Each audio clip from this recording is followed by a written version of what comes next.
बहुत महत्वपूर्ण पद है, पीठ है। आपको तो पता है इस देश में धर्म के वो सर्वोच्च गुरु हैं, तो ऐसे में शायद उनका उस प्रोग्राम में पहुंचना, चूँकि वहाँ बहुत तरह से लोग, राजनीतिक लोग भी शामिल हो रहे हैं, धार्मिक संत महात्मा तो बहुत आ रहे हैं, लेकिन उनका अपना निर्णय है। लेकिन सबको निमंत्रण गया है। कोई राजनीतिक दल हो, कोई धर्मगुरु हो, कोई ऐसा व्यक्ति नहीं जिसको भगवान राम के इस ऐतिहासिक प्रोग्राम में, ऐतिहासिक उनके प्राण प्रतिष्ठा के कार्यक्रम में किसी को इनवाइट न किया गया हो। आने ना आने का निर्णय व्यक्तिगत है। शंकराचार्य को ये कहना है कि जो प्राण प्रतिष्ठा हो रही है वो शास्त्रों के अनुसार नहीं हो रही है, इसको लेकर क्या कहेंगे आप? देखिए, इस देश के न जाने कितने संतों ने, और बड़े कहा जाता है ना कि उसका बाकायदे साहित्य निकाली गई है। सब कुछ धर्म के और जो हमारी परंपराएं हैं, रीति रिवाज हैं, उसी के अनुरूप हो रहा है। ऐसे में उनका ऐसा कहना थोड़ा आश्चर्य प्रकट करता है, लेकिन फिर भी देश के, हमको लगता है कि सारे संत समाज के लोग इसको, उनकी सहमति है और वो शामिल भी हो रहे हैं।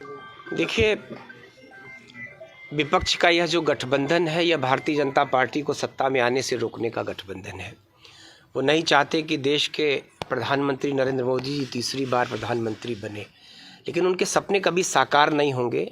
आप देख रहे हैं कैसे देश भारतीय जनता पार्टी के साथ और नरेंद्र मोदी जी की गारंटी के साथ खड़ा है। उनकी गारंटी का जो रथ निकला था पूरे देश में, जिस तरीके से जनमानस ने अपना सहयोग दिया, जिस तरीके से भीड़ उमड़ी है, जिस तरीके से देश नरेंद्र मोदी जी के हर फैसले पर इस देश के प्रधानमंत्री को ही अपनी गारंटी मानता है, और उनके दूर दूर तक उनके पास खड़ा होने की हैसियत में विपक्ष का कोई नेता नहीं है।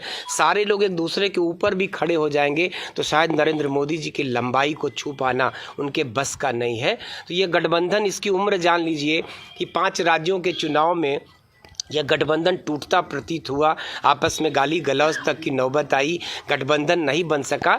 24 अभी दूर है, और 24 के पहले यह गठबंधन कितना कामयाब होगा, यह एका बना रहेगा कि नहीं रहेगा, इसी पर बहुत बड़ा प्रश्न चिन्ह है। मुझको नहीं लगता कि किसी विपक्ष के नेता को ऐसा कहने का अधिकार है, इसलिए कि सबको निमंत्रण पत्र भेजे गए हैं।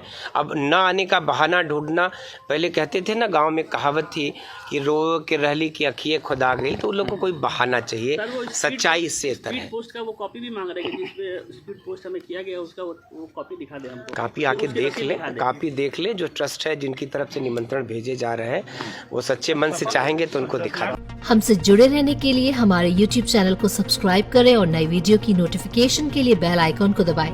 अगर आप ये वीडियो Facebook पर देख रहे हैं तो लाइक जरूर करें और ज्यादा से ज्यादा शेयर करें। धन्यवाद। हमसे जुड़े रहने के लिए हमारे YouTube चैनल को सब्सक्राइब करें और नई वीडियो की नोटिफिकेशन के लिए बेल आइकॉन को दबाएं। अगर आप ये वीडियो Facebook पर देख रहे हैं तो लाइक जरूर करें और ज्यादा से ज्यादा शेयर करें। धन्यवाद।